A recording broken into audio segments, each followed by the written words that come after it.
Welcome, everyone. The Ultimate Gold Panel. How's that for a title? Welcome, Jim Rickards, Peter Hugg, Rick Rule. I don't think we could have asked for a better group of people to talk about the gold outlook for 2018. Obviously, the metal has started off the year with a bang. So I'd love to start by getting your thoughts on how you feel the metal is set up here. Peter, I know offline we were talking about how you feel gold's looking a lot like it did in 2015, 2016. Let's talk about the similarities and what clues this might give us as to where the metal's headed. Well, we took a quick look at the charts from December 2015 through the first half of 16, and then December 2016 through the first half of 17, and then December 17 through the first half of January. And the charts look extremely similar. Every time the Federal Reserve has raised rates, we've had a spike in gold. What we're looking for is a breakthrough 1365. If we can get through that resistance level, we see 1425 this year. Rick Rule, is this the year that gold breaks out for you? Daniela, you know, I'm so many years older than you, you'll never get me to respond to that trick. I've been trying for many years now. I can tell you, you're not going to like the answer. I can tell you that I sleep better owning gold, and I think gold will perform this year. The phrase breakout really has a lot to do with the expectation of the person observing the phenomenon. From my point of view, gold did what I asked it to do in 2017, which is to preserve my purchasing power. And interestingly, it preserved my purchasing power during a point in time when confidence in the overall economy was fairly high. So gold did what I asked it to do in 2017. Gold stocks did not do what I asked them to do in 2017. And I suspect that the gold stocks pick up pace in 2018. I think gold will do well in 2018. But I think after 40 years in the market, what I consider to be well versus what speculators consider to be well puts it in a different universe. Would it surprise me to see gold go through 1450, 1450, 1500? No. Would I be disappointed if it stayed at 1350? No. Jim? Well, we have a gold mining expert and a gold technician. I'm neither one. I'm more of a global macro analyst, so I'm not looking at 45 days or 45 weeks. I'm looking at 45 years. Go back to 1971. We all know what happened then. In my view, this is the beginning of the third great bull market of my lifetime. The first bull market was 1971 to 1980. The second bull market was 1999 to 2011. And the new bull market began in December 2015.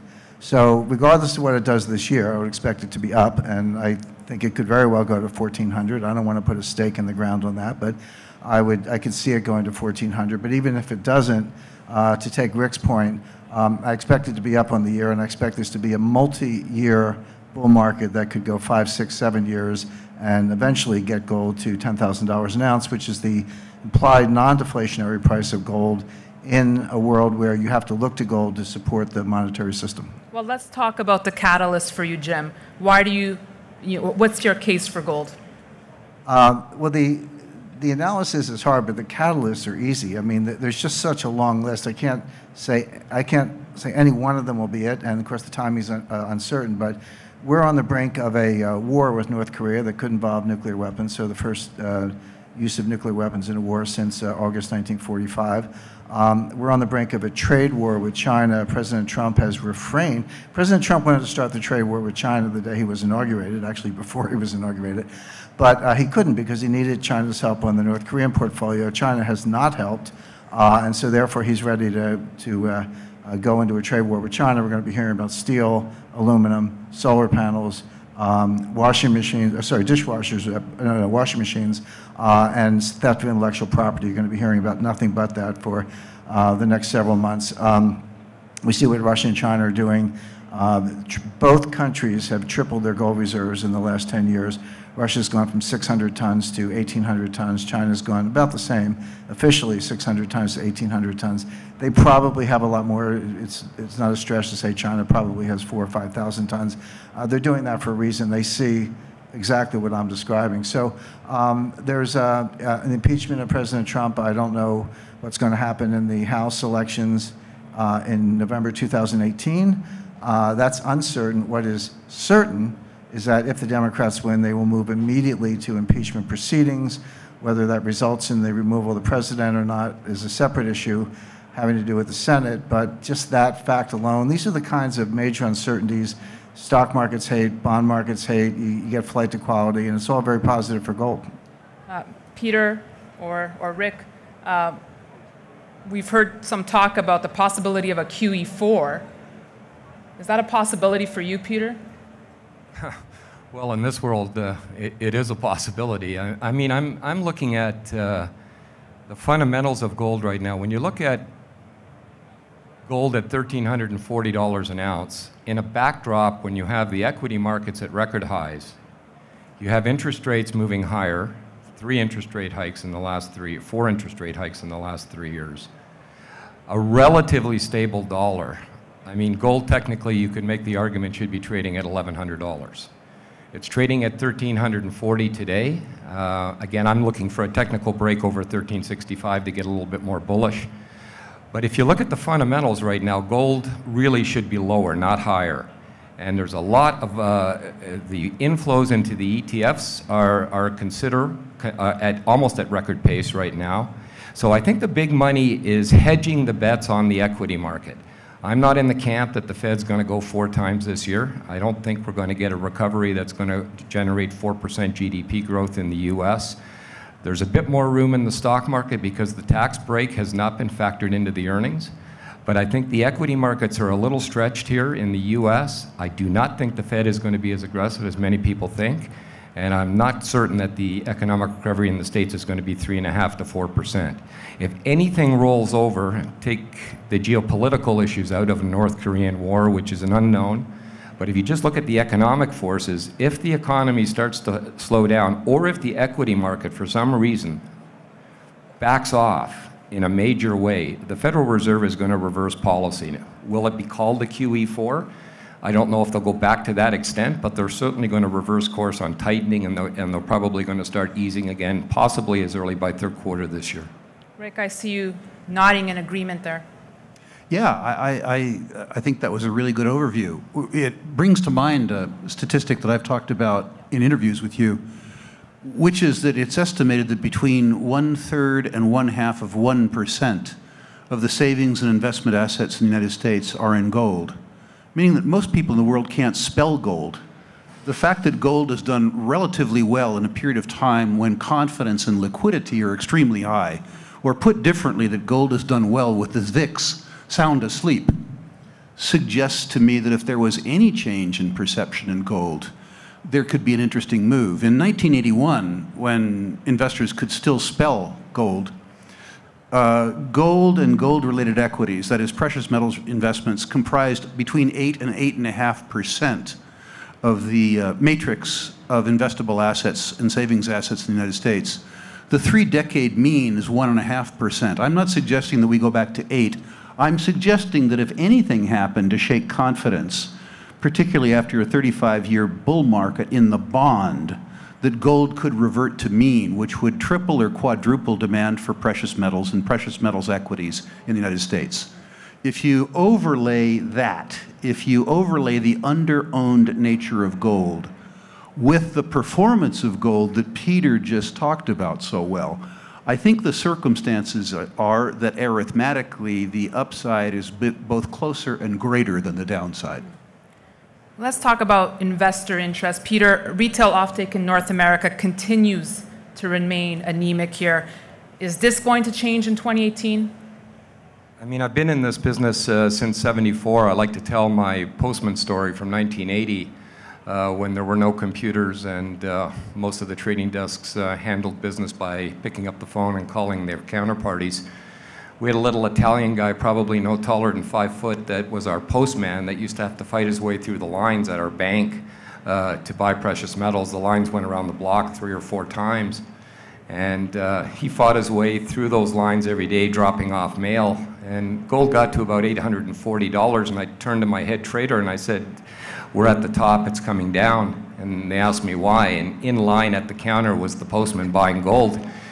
And that's been a trend that has been fairly consistent for the last 40 years. Retail tends to sell at the bottom and buy at the top. What we've noticed in the last year, though, is a phenomenon that I have not seen, and that is retail is selling into strength. Where the market is saturated with physical gold bars and silver bars currently. We're getting, on a ratio base, normally when a market moves up like this, you'll get out of 10 trades, you'll get 9 buyers, 1 seller. Now it's about 50-50 in gold, and it's about 7 sellers to 3 buyers in silver. Retail is generally always wrong, which indicates to me the market, just based on that psychology, has higher to go. Jim, do you think investor interest is there? How do you see it? It's not there now, but you know, I agree exactly with Peter. By the way, I'm so happy to be on a gold panel instead of a gold versus Bitcoin panel, because I'm still going to ask you about Bitcoin. I just didn't get there yet. We'll save that for tomorrow, but I get to sit with people I agree with and respect. But just to amplify on Peter's point, you made a very important point, which is gold is, the dollar price of gold is highly correlated with real interest rates. I'm surprised gold is as high as it is given the headwinds, given the fact that the Fed is well into a tightening cycle, and they're not just raising rates, they're destroying money. They're reducing their balance sheet. Well, when you reduce the balance sheet, you destroy money. You make money go away. The base money, M0, is actually going down. This is the opposite of QE. We call it QT, quantitative tightening. The Fed's not dumping Treasury securities, but as and when they mature, the Treasury sends the Fed the money. Like if you owned a 5-year Treasury note, after 5 years, the Treasury would send you the money. Except when you send money to the Fed, the money disappears. It's the exact opposite of money printing. So they're reducing their balance sheet, they're destroying money, and raising rates at the same time. And by the way, this has never happened before. This is, getting out of what Ben Bernanke did is a completely unprecedented experiment. We are all guinea pigs in this experiment. Throw away the textbooks. Throw away your Milton Friedman. This has never happened before. No one knows how it's going to turn out. But my point being, with that as a backdrop, why on earth is gold going up? And it is. And to me, gold, of all the markets, and I've been involved in all of them, stocks, bonds, derivatives, commodities, et cetera, gold tends to be the most forward-looking. People can't figure out gold. That's because the gold market collectively is probably looking further over the next ridgeline. Then bonds typically run ahead of stocks, and gold is actually running ahead of bonds. And what gold is saying to me, by the way, there's a very good graphic. If you look at, you just get on the Bloomberg and put up a chart of gold prices and real interest rates. They're highly correlated. The R-squared is like 0.8 or higher. It's a very high degree of correlation. They separated in the middle of 2017. Gold prices kept going up, and real rates kept going up. And if you do it on an inverted scale so that higher real rates is down, and higher gold prices is up, there's a huge spread, the biggest spread that I've ever seen. So one of them is out on a limb. Either gold's going to get slammed because there's a reason for real rates to be as high as they are, or real rates are going to come way down because gold's got it right. My view is obviously the second one, which is that real rates are going to come down, and they're going to come down by the Fed easing. In other words, what's going on is the Fed is tightening into weakness. They're over-tightening. They don't even know how much they're tightening because they've never done this before.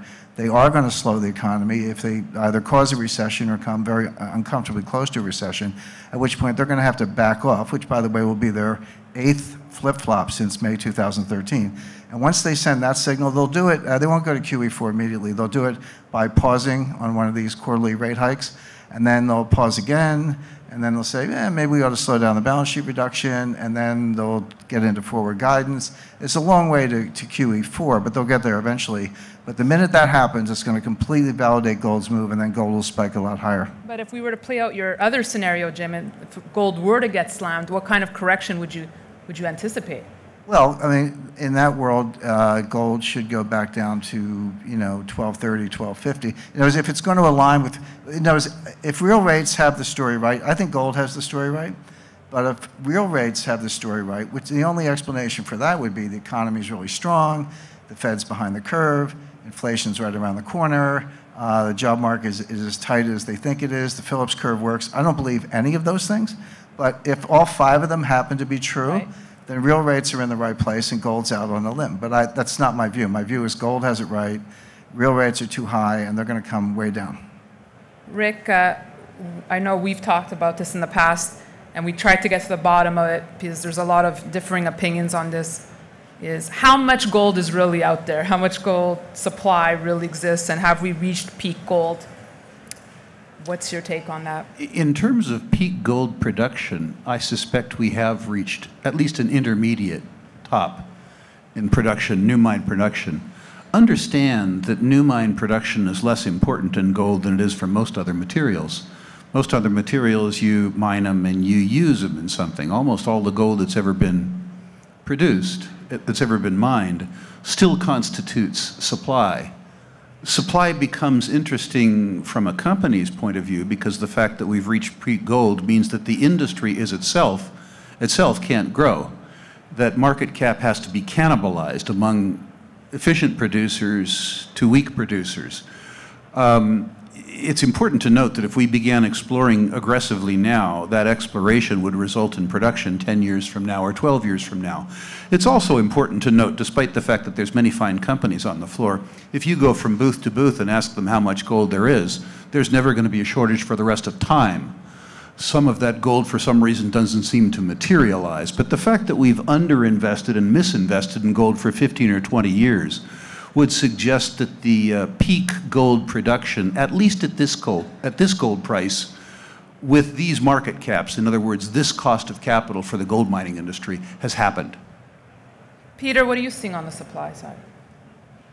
I can't, I'm not an expert on the mining side, but I agree with Rick on his conclusion.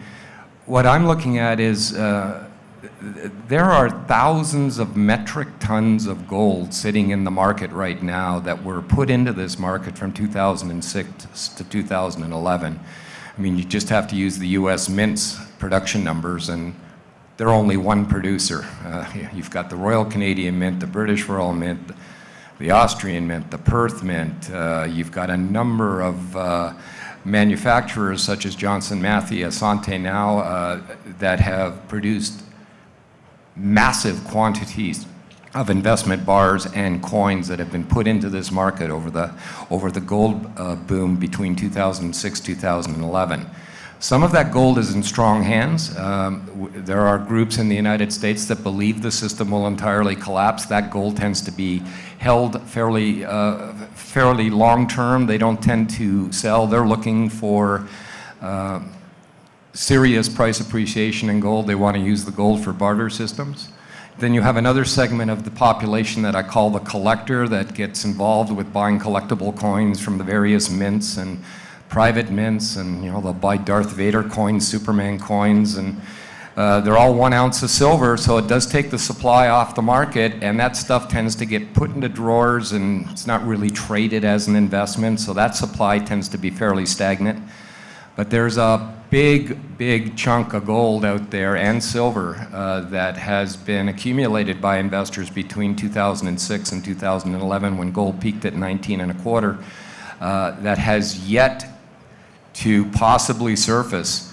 And so I'm really watching the retail investor here because, again, it's an anomaly to see a retail investor selling into strength. And what people could be doing is waiting for a break even, and there's a lot of people still not in the money on the gold that they invested in between 2007 and 2011. And the tendency of a retail investor that's been sitting on an investment that's been a losing investment for 4 years is when they get to break even, they sell. So that still may come to the market. The other issue I'm a little concerned about is the demographic shift. My parents' generation is pretty much dead. I'm 65, so the baby boomers are getting up there. They're not likely to get into the physical market at that age anymore. They'll still get involved with ETFs, gold mining shares, but not so much the physical market. And the millennials have never been hurt. They were babies or early 20s when the crash happened in 2008, so their parents were hurt, but they didn't feel it. They need to feel the pain before they get into the physical gold market. Right now, they're playing in the exotics, i.e. Bitcoin, and I don't mean that to be a segue, Daniela. But until we can get the millennials to buy in that gold is a good investment as either a portfolio hedge or strictly as an investment for a capital gains perspective, I think it's going to take that psychological shift to really get the demand picked up again and take some of the supply off the market. Well, I have a confession. I did buy a stack of Superman maple leaves, but I give them to my 5-year-old grandchildren at holidays. So it wasn't a permanent holding. But Rick's exactly right, of course, that all the gold ever mined is potential supply. It's sitting around somewhere. But Peter's point about the distinction between strong hands and weak hands is very important in terms of how supply-demand fundamentals work out. And as an example of strong hands, I'll give you Russia. So in 2015, Russia's reserve position was about $450 billion. We all know what happened to oil prices over the course of 2015 and 2016. Russia's reserves drew down from $450 billion to $300 billion. They lost almost, not quite, half their reserves. In that period, they sold euros, they sold treasury notes, they sold what they could. They did not sell a single ounce of gold. In fact, Elvira Nabiullina, my favorite central banker in the world, she's the head of the Central Bank of Russia, continued buying. They would buy 10, 20 tons a month as their reserve position was drawing down from, as I say, 450 billion or so down to 300 billion. That's an example of strong hands. You're not going to see that gold for a long time, if ever. The same is true in China, and as in Switzerland not long ago, meeting with private secure logistics people. And they said they can't build the vault space fast enough. They're renting, hollowed out mountains from the Swiss Army and all that. They said, but the gold's coming from the banks. In other words, these are very wealthy Europeans, by and large. They're moving the gold from UBS and Credit Suisse to Loomis and Brinks and other private storage facilities. So what that does, that does not change the supply 1 ounce, but it reduces the floating supply. Because when it's at the banks, it's available for multiple rehypothecation. When it's at Loomis, it's not. Loomis is not in the rehypothecation business. So floating supply is declining, and more gold is going into not just strong hands, but I would call it deep storage. You might see it in a couple hundred years. And that's really the critical dynamic. So when things do spike or when things get out of control, it's going to be in very, very short supply. It's already in short supply from the refiner's perspective. Well, I kind of wanted to phrase it a little differently for you, Jim. Hypothetically, if we were to go back to a gold standard today, is there enough gold to back it? Well, it's a great question. The answer is there's always enough gold. It's just a question of price. And here, the finest monetary economists in the world who hate gold and who have no interest, but your question was if we were to go back to a gold standard, are very well aware of the lessons of 1925. Now, 1925, Winston Churchill was the Chancellor of the Exchequer in the UK. And England was the UK was trying to, the Welsh hate it when I say England, the UK was trying to get back to the gold standard, which they had abandoned to fight World War I.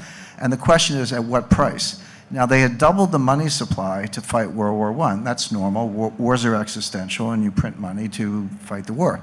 But when it's over, you have to normalize it somehow. So they really had two choices. They could double the price of gold to match the new money supply and go forward, in effect, devalue the pound by 50%. Or they could keep the price the same, which meant that you had to reduce the money supply by 50% in order to maintain that equilibrium. Churchill felt duty-bound, honor-bound, to keep the price of gold the same, and he did that, and he later said it was the greatest blunder of his life, because the money had already been printed, and England or UK was in the Depression 3 years ahead of the rest of the world. So with that as a lesson, what you have to say is, okay, if we were going to go back to a gold standard in some future monetary crisis, which may not be that far away, what is the implied non-deflationary price? What is the price? Plenty of gold, that's not the issue. What is the price that gold would have to be in order to support the existing money supply without deflation? That's the economic problem. The answer is $10,000 an ounce. Rick, we have a new Fed chair coming in. Is that going to change anything for us? I don't think so, particularly. I guess that depends on your point of view. The Fed chair, to some extent, is a prisoner to the circumstance that he or she inherits. And the circumstance is the same for a liberal, a conservative, a Republican, or a Democrat. This particular Fed chair may choose to be more accommodative to the current administration, but over the periods of time, as an example that Jim talks about, whether or not the chair is presided over by Tweedledum or Tweedledummer, is probably less important than the circumstance that they inhabit. Peter, any thoughts on Powell?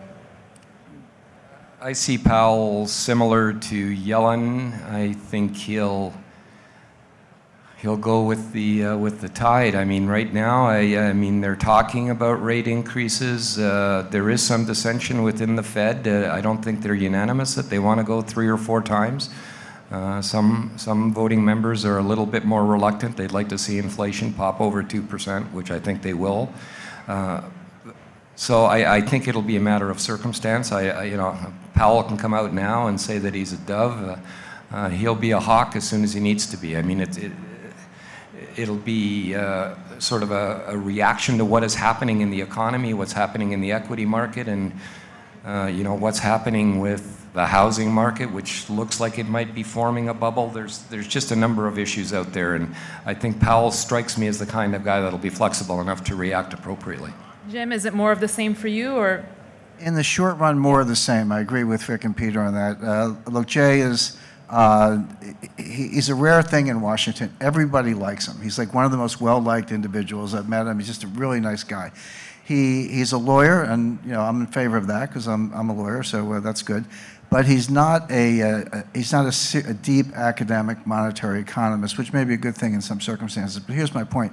He is not battle-tested in a crisis. And I dealt with him in the 1991 Salomon Brothers meltdown, that when they cornered the market in 2-year notes, and that came close to you know, a panic. You know, Warren Buffett stepped in and saved Salomon Brothers. But that was touch and go for a few weeks at the end of August. And Jay was much more reactive than proactive compared to people like Bill McDonough and others. So who's battle-tested in our system? Well, whether you like him or not, Ben Bernanke, Kevin Warsh, Peter Fisher, you know, there are a list of people who have been through this. Jay, I don't put on that list. So in the short run, they'll have no change at all. You won't even notice. But when we have a crisis or a liquidity crisis, his response function is a big unknown.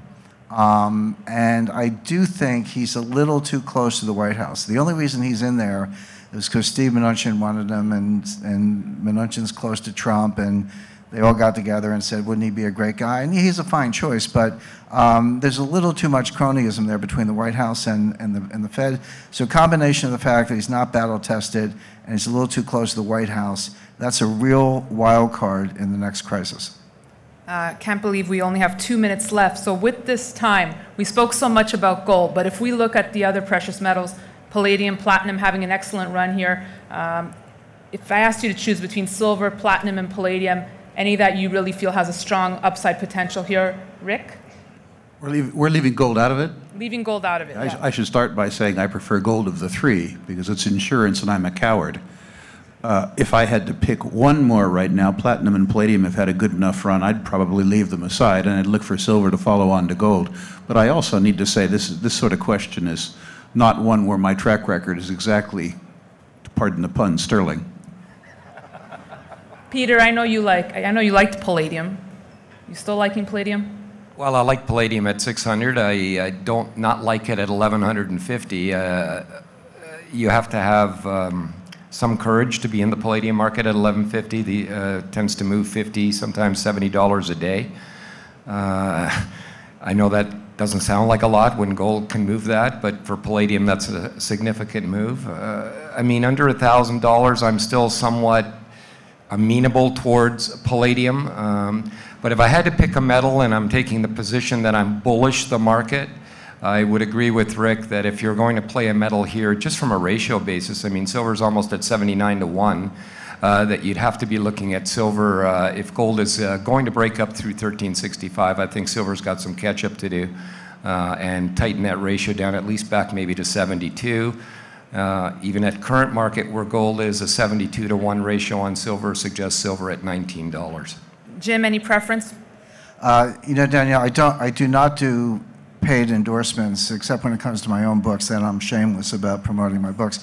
But I don't do paid endorsements. Currency Wars, available on Amazon.com. But I do unpaid endorsements in the sense that if I see something that's really good, I don't mind mentioning it or passing it along.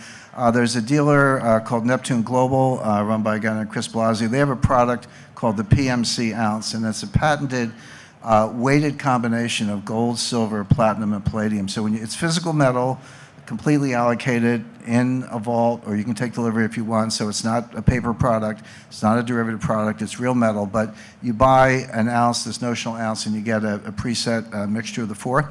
The thing I like about it as kind of a geeky financial economist is that it actually has a higher expected return than any of the individual components with lower volatility. That's kind of the, because sometimes gold's spiking and silver's going down, or sometimes platinum's spiking and palladium's going down. When you have all four in the right balance, that tends to outperform any one of them over time. It's a nice product. I just want to say I kept my promise. I didn't ask any Bitcoin questions. You're welcome. Gentlemen, it was an honor to moderate this panel. Jim Rickards, Peter Hugg, Rick Rule, thank you so much. Thank you, Daniela. Thank you.